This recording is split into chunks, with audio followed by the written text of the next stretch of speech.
Hey everyone, welcome to Taking the Pulse, a healthcare and life sciences video podcast.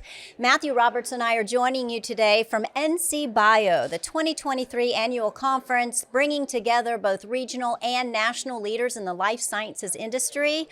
On this episode, joining us is Christine Harhaj. She is the Senior Director of Advocacy and Strategic Alliances for PhRMA.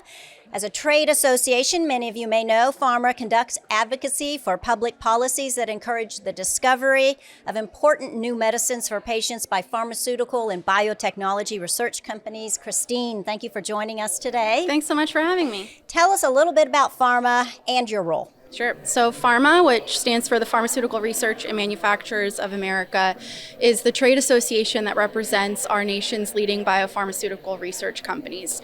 Our members are really working at the cutting edge of science every day, constantly investing in discovery and research to bring new treatments and vaccines to patients and society writ large. And my colleagues at PhRMA and I are working with folks in Washington, across the country, including right here in North Carolina, to advocate for policies that really enable a patient-centered ecosystem, one that really supports access to life-saving medicines, policies that really promote patient affordability, and of course, innovation, which is at the core of what we do. And in my role, I work primarily with external stakeholders, so patient advocates, provider groups, think tanks, so on and so forth, to really hold hands and work on promoting those policies and making sure that the U.S. really stays a leader in biopharma innovation. Right. So in 2022, Congress passed the Inflation Reduction Act of 2022, and it's being implemented now. And as a part of that implementation, there are some things that will impact the pharmaceutical industry. Can you talk a little bit about how this law may impact patient affordability when it comes to drugs and access to drugs, and whether it has some restriction on innovation? Sure. It's a great question, a topic I really love to talk about, not because I'm really supportive of many of the policies that are in the bill, but because it is a paradigm shift for how the industry operates, how patients will be impacted. And there are, I think, three core elements of the IRA when it comes to drug pricing provisions. I kind of think of them as the good, the bad, and the ugly. The good really are some patient affordability provisions. There is a $35 copay cap on insulins.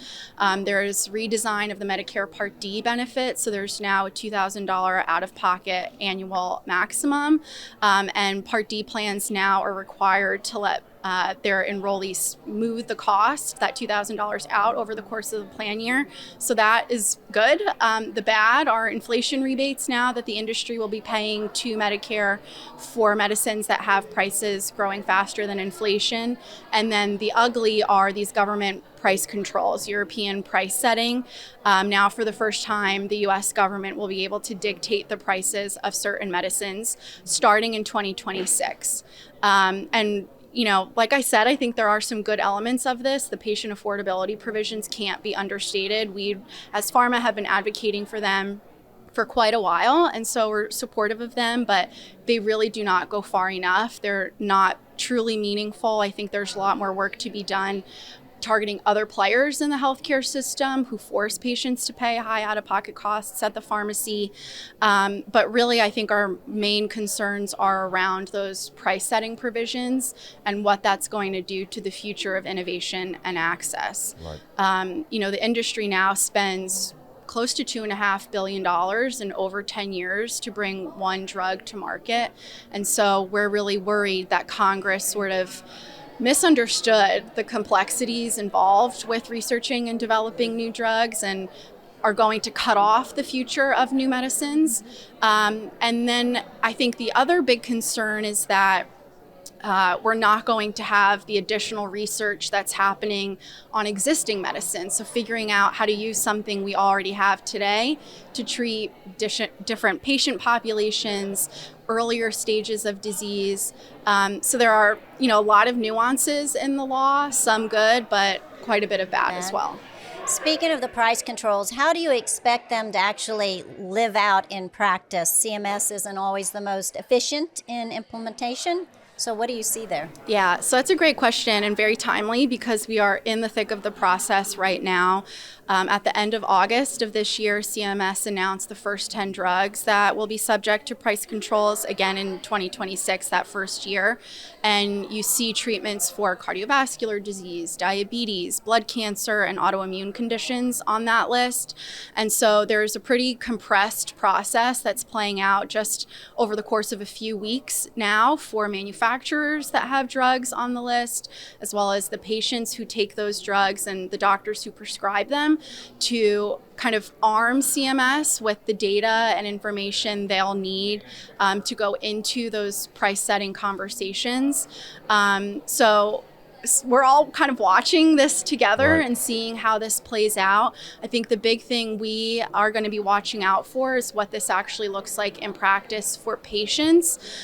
Plans do have to cover the drugs that have their prices set, but there are no rules around what restrictions insurers place on them. So there could still be very burdensome prior authorization requirements or step therapy. There's no requirement that cost sharing for these price set medicines has to be lower.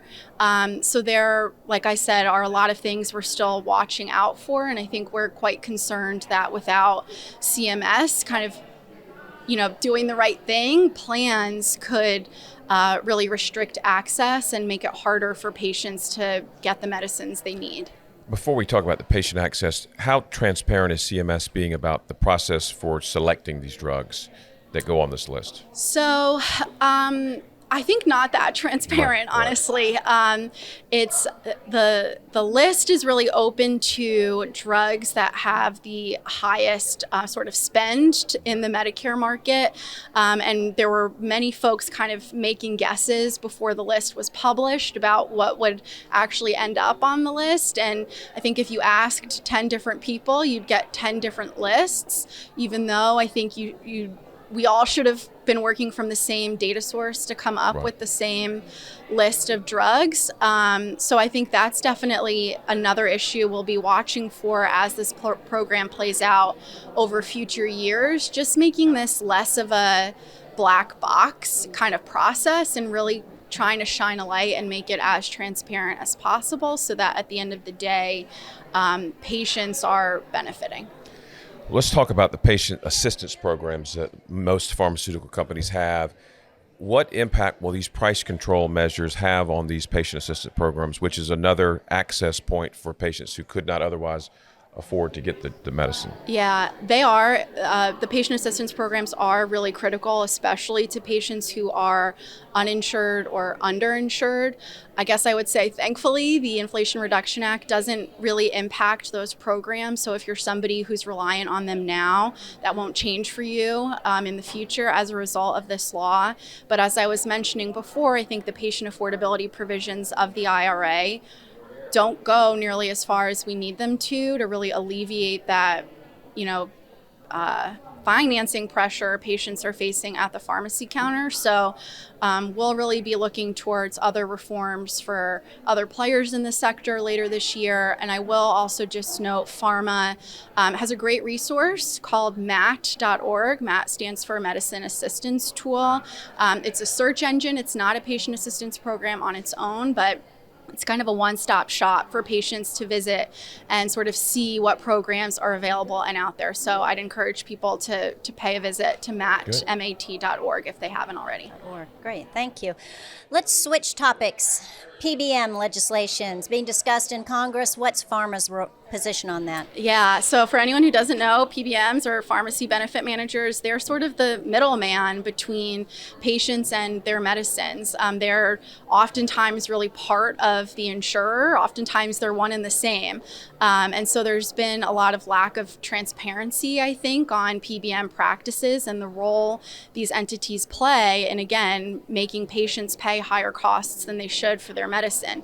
I think what's been exciting is that many in Congress have recognized that these practices are inappropriate and shouldn't be allowed to continue.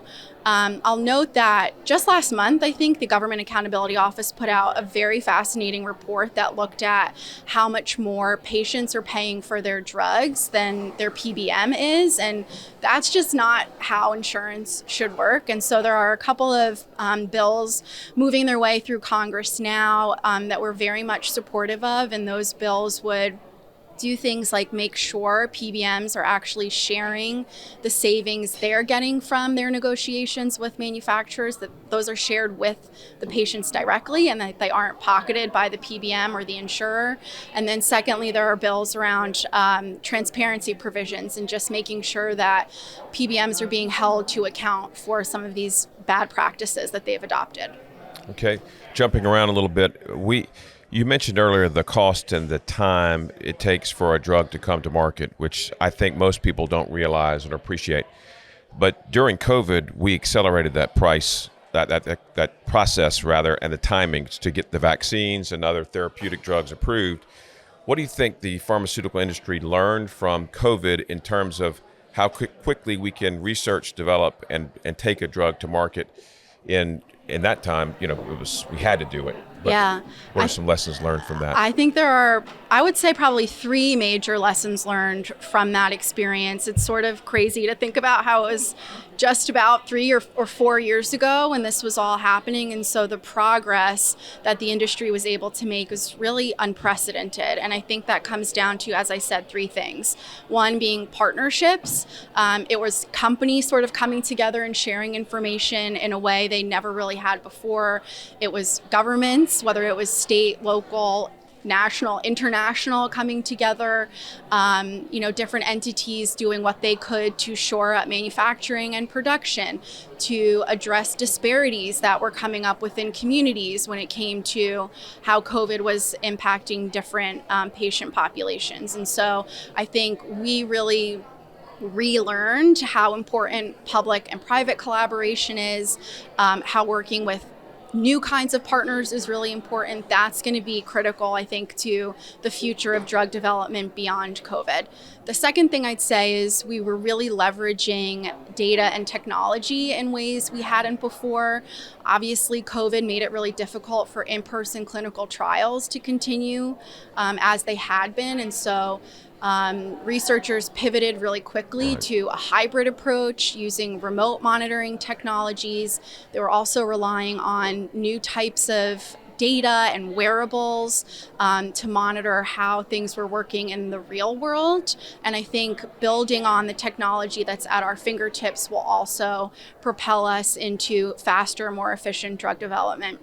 And then the third thing I'd say is we really, I think, realize that we cannot be flat-footed when it comes to the next public health emergency. Which there will be one. There will be one, and I worry a lot that the next one is actually around the corner, and that's antimicrobial resistance. That's what happens when bacteria become resistant to the drugs that are designed to treat them. We're facing a major problem on that front right now, and at the same time, there are a number of misaligned incentives in the market that make it really challenging for companies who want to be developing in that space to do so. And so there are policy solutions like the PhRMA Act that will help that, as well as industry initiatives like the AMR Action Fund, which are injecting $1 billion to hopefully bring 2 to 4 new medicines to market by the end of the decade. Yeah. Well, we're getting ready to wrap up 2023, which is hard to believe. COVID feels like it was just right around the corner. Looking ahead to 2024, what are you and PhRMA going to be watching? I think the implementation of the Inflation Reduction Act is very much still going to be at the top of our priority list. There is an element of the law that we're calling the pill penalty. It really disincentivizes research into small molecule medicines, which often come in pill or tablet form. So we'll really want to see a legislative solution to address that. We'll continue to really closely monitor CMS implementation and then really work hard to stop the expansion of price controls both at the federal level and the state level. PBM reform I think will also still be a priority. We're hopeful for some progress this year, but understand that it could be a much longer term fight. Right. And so continuing to shine a light on those practices and the need for fixes will be at the top of the list. And we didn't really talk about this that much, but the hospital sector plays a big role too in driving up healthcare costs for patients. So making sure that hospitals are also held to account, that programs like the 340B drug discount program are reined in. I would say those are our three big areas of focus for the end of this year and looking into next.